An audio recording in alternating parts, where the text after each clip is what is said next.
नमस्कार बंधुओं, आज अपन कक्षा 7 में हमारी पृथ्वी के अंदर क्या है इसका पार्ट 2 के बारे में हम विस्तार से समझेंगे। हमारी पृथ्वी का आंतरिक भाग कैसा है इसके बारे में भी विस्तार से समझेंगे। हमारी पृथ्वी एक गतिशील ग्रह है। इसके अंदर एवं बाहर निरंतर परिवर्तन होता रहता है। क्या आपने कभी सोचा है कि पृथ्वी के आंतरिक भाग में क्या है? पृथ्वी किन पदार्थों से बनी है? पृथ्वी का आंतरिक भाग एक प्याज की तरह पृथ्वी भी एक के ऊपर एक संकेंद्रित परतों से बनी है। पृथ्वी की सतह के सबसे ऊपरी परत को पर्पटी कहा जाता है। यह सबसे पतली परत होती है। ये महाद्वीपीय संहति में 35 किलोमीटर एवं समुद्री सतह में केवल 5 किलोमीटर तक है। महाद्वीप संहति मुख्य रूप से सिलिका एवं एल्यूमीनियम जैसे खनिजों से बनी है, इसलिए इसे सीएल यानी सिलिका तथा एल्यूमीनियम कहा जाता है। महासागर की पर्पटी मुख्यतः सिलिका एवं मैग्नीशियम की बनी है, इसलिए इसे सी से सिलिका एम से मैग्नीशियम कहा जाता है।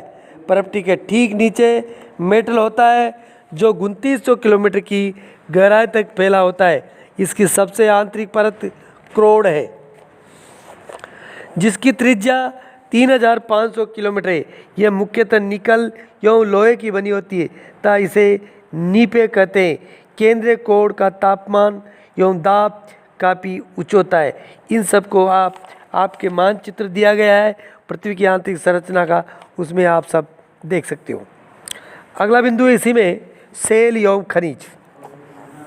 सेल का मतलब यहाँ चट्टानों से है। पृथ्वी की पर्पटी के अनेक प्रकार की सेलों से बनी है।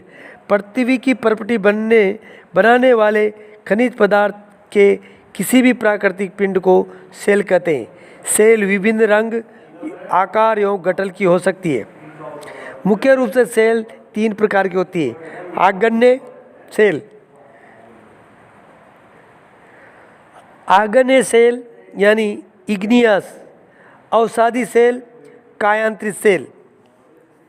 द्रवित मैग्मा ठंडा होकर ठोस हो जाता है, इस प्रकार बने सेल को आग्नेय सेल कहते हैं। इन्हें प्राथमिक सेल भी कहते हैं। आग्नेय सेल का नाम ही प्राथमिक सेल है। आग्नेय सेल 2 प्रकार की होती है, अंतर्भेदी सेल और बहिर्भेदी सेल। क्या आप ज्वालामुखी से निकलने वाले लावा की कल्पना कर सकते हैं? वास्तव में आग की तरह लाल द्रवित मैग्मा ही लावा है जो पृथ्वी के आंतरिक भाग से निकलकर सतह पर आता है। जब द्रवित लावा पृथ्वी की सतह पर आता है, यह तेजी से ठंडा होकर ठोस बन जाता है। पर्पटी एवं पर इस प्रकार से बने सेल को बहिर्भेदी आग्नेय सेल कहते हैं। इसकी संरचना बहुत महीन दानों वाली होती है। उदाहरण के लिए बेसाल, ढक्कन का पठार बेसाल सेलों से ही बना है। द्रवित मैग्मा कभी कभी भूपर्पटी के अंदर गहराई में ही ठंडा हो जाता है। इस प्रकार से बने ठोस सेलों को अंतर्भेदी आग्नेय सेल कहा जाता है। धीरे धीरे ठंडा होने के कारण ये बड़े दानों के रूप ले लेते हैं। ये मैग्नेटाइट ऐसे सेल एक उदाहरण है। लेई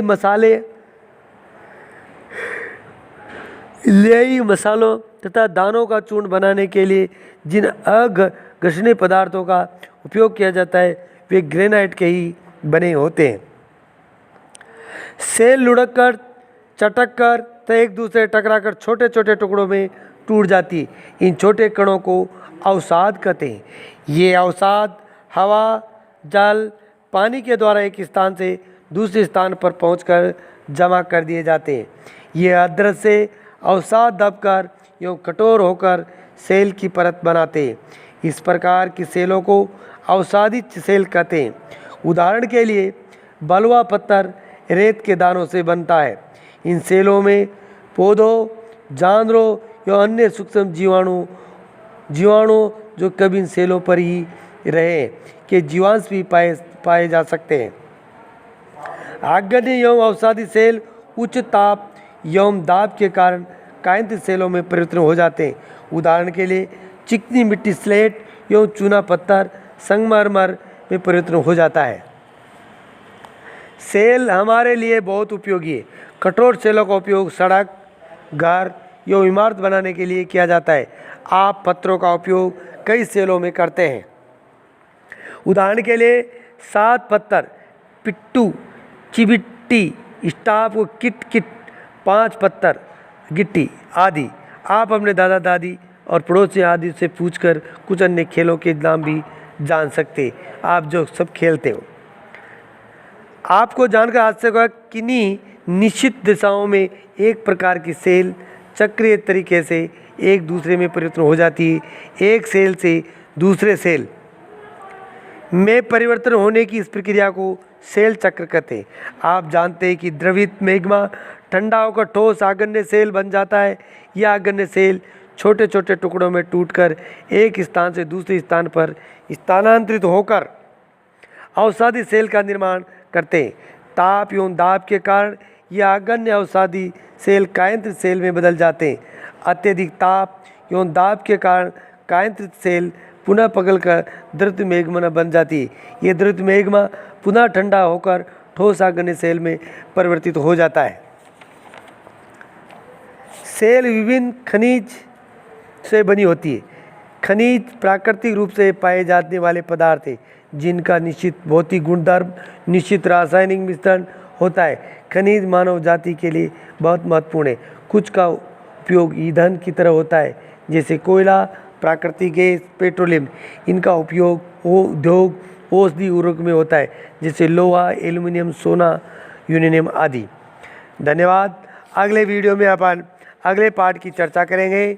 हमारी बदलती पृथ्वी कैसी है, इसके बारे में विस्तार से अगले वीडियो में आपको देखने को सुनने को मिलेगा। धन्यवाद।